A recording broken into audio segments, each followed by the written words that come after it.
colloque qui regroupe les partenaires maghrébins autour de la question des PPP, des partenariats publics-privés.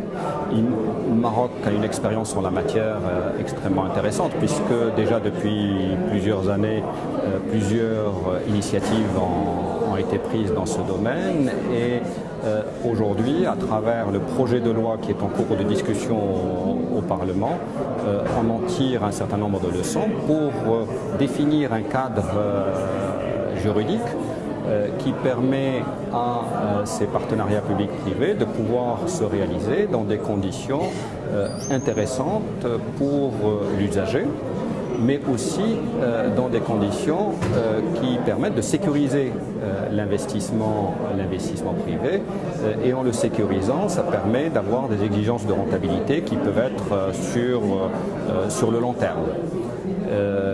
Aujourd'hui, je crois que tout le monde convient que c'est un système de réalisation des infrastructures qui peut présenter un certain nombre d'intérêts, même s'il n'est pas la réponse systématique pour tous les types, il n'est pas adapté à tous les types de projets. Et donc, en fonction des situations, la puissance publique va déterminer quel est le mode le plus adapté.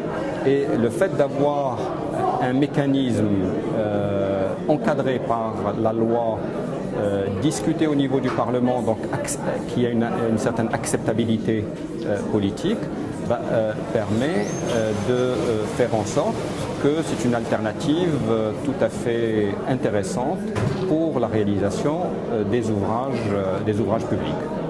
L'association AIEM Europe, association des ingénieurs de l'école Mohammedia installée en Europe, a toujours réalisé des manifestations et des colloques de très haut niveau.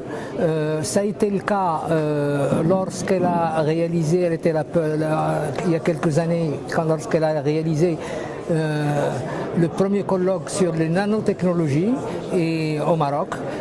Ça a été le cas également lorsqu'elle a réalisé son avant-dernier colloque sur France-Maghreb, opportunités d'investissement et d'emploi. Et c'est le cas aujourd'hui, puisqu'elle a choisi de réunir un parterre de très haut niveau et des professionnels, des opérateurs et des entreprises pour parler d'un sujet d'actualité qui s'appelle donc les partenariats publics-privés et le rôle des compétences. Pour donc ce thème, elle a réalisé un partenariat avec le réseau des experts France-Maghreb, justement pour situer le débat à une échelle régionale, intégrant à la fois les 4 ou 5 pays du Maghreb et la France. Ce colloque qui a été rehaussé par la présence d'un certain nombre de personnalités, en l'occurrence Monsieur l'ambassadeur du Maroc à Paris, des personnalités représentants des institutions et des organismes travaillant pour les MRE ou s'occupant des Marocains résidant à l'étranger. Et donc ce thème qui a traité du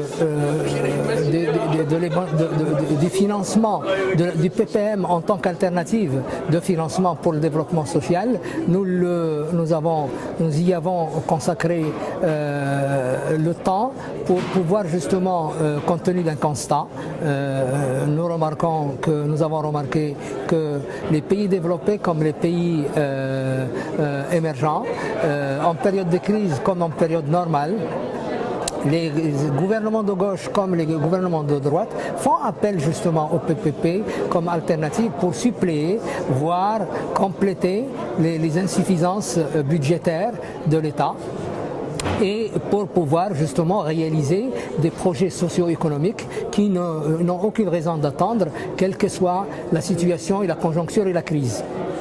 Bien sûr, la réussite des PPP réside dans le fait qu'il faut bien étudier les dossiers, il faut bien évaluer les risques, il faut optimiser et mesurer correctement les intérêts entre les deux parties, à savoir donc l'État d'un côté et le privé de l'autre.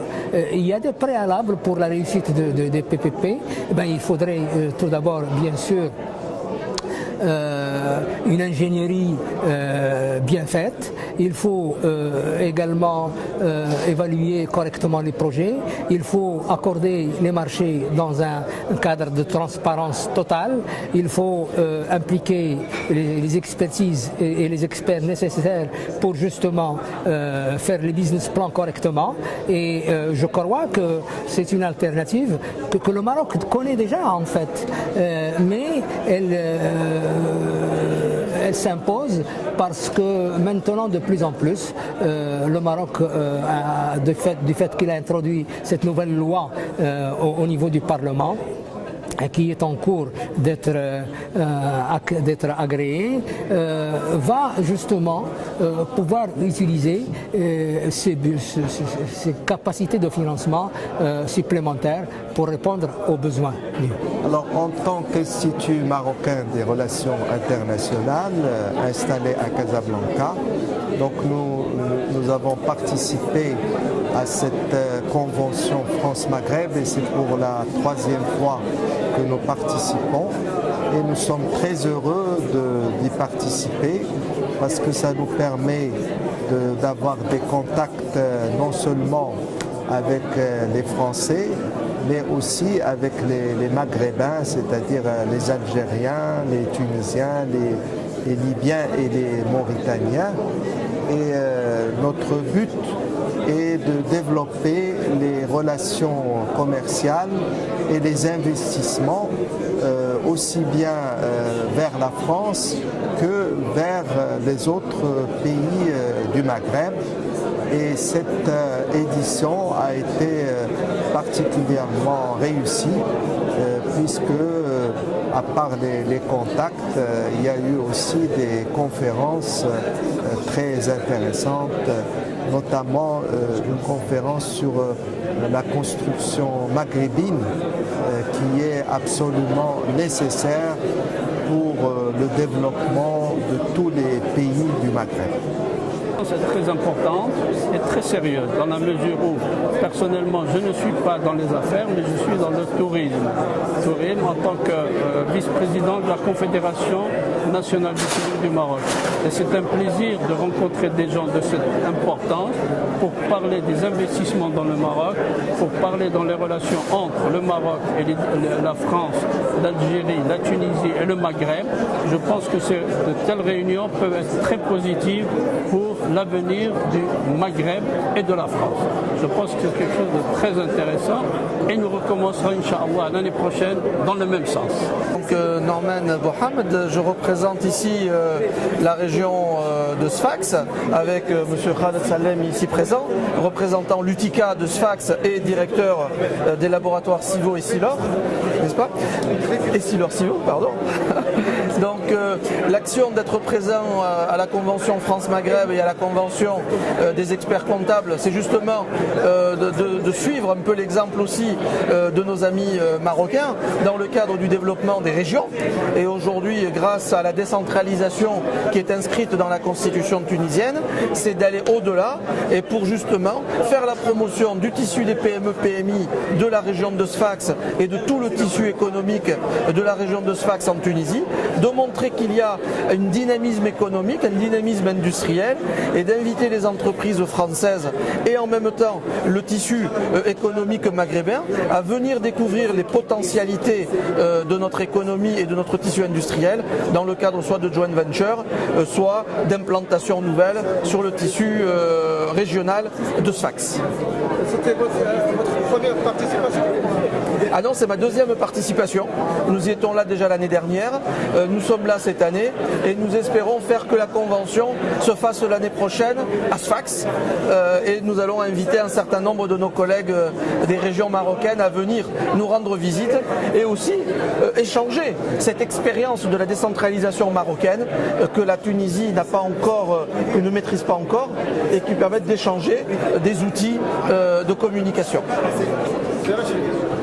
المد بن محمد نائب رئيس المجلس الجهوي لسوس مسا درعا فغصد غصاد اللقاء اللي كان مهم اللي خدمه كانت الدول المغرب العربي اللي كنت كانت المغرب تونس الجزائر موريتانيا ليبيا المغرب فاسكوصاد المنظمين المقالات ستيل باش الجهه نسوسما الصدعه ضيف الشرف فضيف الشرف يعني ان بيدرا كل الهنس الجهات ما تفكا ما تسكر ما تيني فنقدم لكني الرئيس من الجهه يقدم لنا برنامج الجهه ديال الدراسه اللي سكن الجهه اللي كانت الدراسه اللي تهمن التنميه السوسيو اقتصاديه للجهه نسوس ما الصدرعه اللي نسبه دايت متنخ اللي المغرب العربي كذلك الخبراء النظراء اللي دوش كاينين فرنسا باش تستفد الجهات باش ان شاء الله انظر المستثمرين اللي راني استثمر غدا في الجهه. Aujourd'hui, je représente le Conseil de la communauté marocaine de l'étranger à cette rencontre qui a été organisée par l'AIUM sur les partenariats publics-privés et le rôle des compétences dans l'élaboration de ces projets. Donc, ce qu'il faut savoir, c'est que le Conseil de la communauté marocaine de l'étranger a toujours soutenu les associations et en particulier dans ses missions de mobilisation des compétences, les associations de compétences qui essayent de participer au développement économique et social du Maroc d'aujourd'hui, sachant que nous sommes dans une transition démocratique et que le Maroc est dans une dynamique qui a besoin de ses compétences à travers le monde. Donc à ce propos-là, le Conseil a soutenu cette initiative et dans le travail qui a été fait par le Conseil, nous avons fait en particulier une étude sur les politiques publiques de mobilisation des compétences depuis les 20 dernières années qui ont montré qu'il y avait une très forte volonté des plus hautes instances de l'État pour mobiliser les compétences marocaines de l'étranger, mais à contrario, il n'y a pas à ce jour une politique intégrée et une vision globale. L'étude montre aussi que les compétences marocaines de l'étranger sont vraiment très mobilisées et ont besoin d'un cadre institutionnalisé, un conventionnement avec des règles claires pour pouvoir utiliser au maximum le potentiel disponible. Effectivement, aujourd'hui, nous avons traité d'un sujet très important, à savoir le partenariat public-privé. C'est un nouveau modèle de gouvernance dans les pays émergents, particulièrement pour le Maroc. C'est un modèle qui renvoie à une nouvelle réécriture des modèles de développement par rapport au modèle prévalent avant, où c'était l'État qui était le maître d'ouvrage unique, ou c'est le secteur privé. Aujourd'hui, les investisseurs et les institutions publiques ont trouvé un compromis à la fois juridique, managérial et financier pour monter des projets d'intérêt public.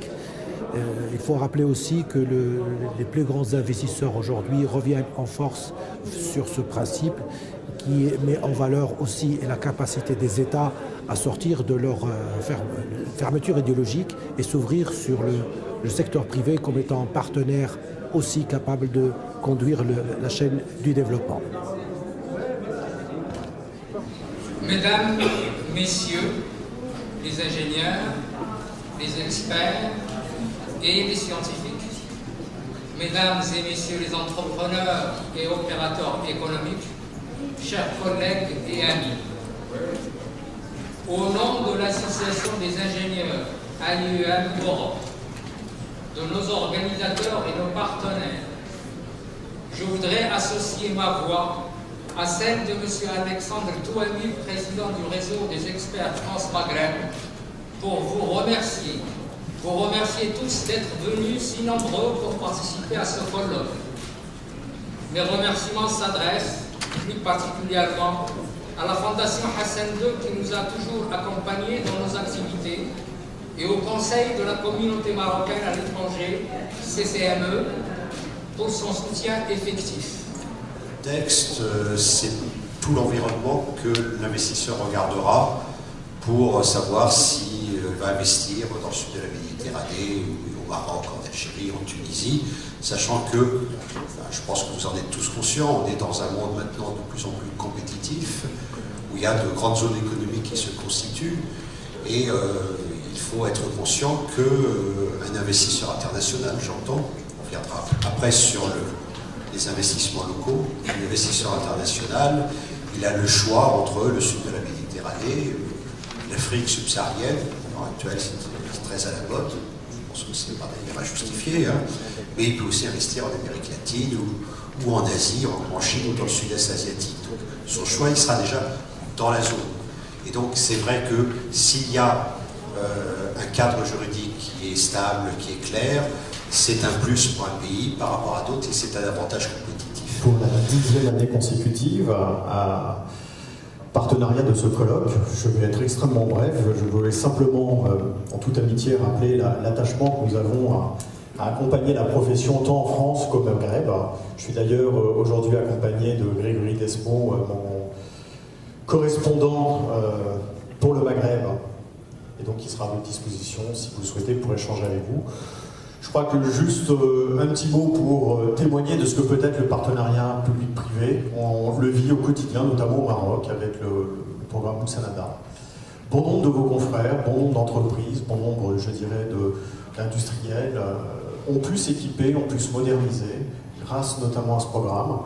Et à l'initiative de Sedge, on a réussi à l'étendre à la profession des experts comptables, et je pense que c'est une très très bonne chose, parce que la modernisation passe aussi par la modernisation de la profession, et nous avons donc la possibilité... des instances ordinales en France, nous avons toujours privilégié et poursuivi cet objectif ambitieux, qui est celui de développer un espace d'échange, d'expérience et de compétences entre les deux rives. Le développement de cet espace d'échange passe par la formation, par l'encouragement de l'investissement et par l'accompagnement des entreprises désireuses d'investir au Maghreb. Privé, je pense que les compétences marocaines de l'étranger ont un rôle très très important à y jouer. Il s'agit aussi du cadre qui peut être mis à disposition, sachant que l'expérience des pays émergents montre que pour les États doivent faire attention à leur gestion. Quand on regarde les budgets des pays comme le Maroc ou la Tunisie, ou l'Algérie pour un cas un petit peu plus spécifique, privé, on voit qu'il y a son marché un taux évidemment plus élevé qu'un pays souverain. Donc, ne serait-ce que le coût du crédit amène déjà de mobiliser les institutions financières internationales. Ça, je crois que c'est quelque chose qui une logique. C'est la convergence entre en fait deux logiques.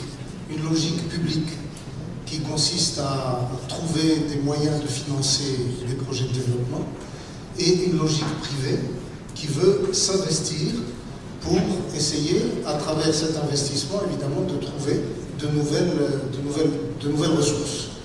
Et je pense qu'il y a un aspect régalien dans tout ça, un aspect régalien. Mais je crois que nous sommes tout à fait au début d'un grand parcours qui consiste à dire, d'un côté, il faut qu'on définisse le cadre juridique, il faut qu'on trace, qu'on définisse un ensemble de critères extrêmement précis et qui vont rassurer l'investisseur. Et d'un autre côté, il faut que la finance puisse se développer. Effectivement, un texte qui encadre les partenariats publics-privés, puisque ça permet de sécuriser les investisseurs et à partir de là de diminuer les attentes en termes de rentabilité exigée par rapport à ce type de projet, mais ça permet aussi de sécuriser le partenaire public par rapport à des investissements qui parfois sont extrêmement lourds et s'inscrivent dans des durées très longues et donc nécessitent d'être cadrés sur le plan juridique et au niveau des différents pays. On l'a vu dans l'expérience marocaine, puisqu'en fait le texte qui est présenté, qui est en cours de discussion actuellement, est la résultante de toute une expérience en la matière. Je partage le point de vue aussi, je voudrais souligner le point de vue qui consiste à dire ce n'est pas la panachée non plus, c'est-à-dire que le partenariat public-privé présente un intérêt, pour certains types de projets. S'il est utilisé à contre-usage, je dirais, par rapport pour certains projets, il peut être tout à fait contre-productif. Dans les débats que l'on a eus il y a quelques années au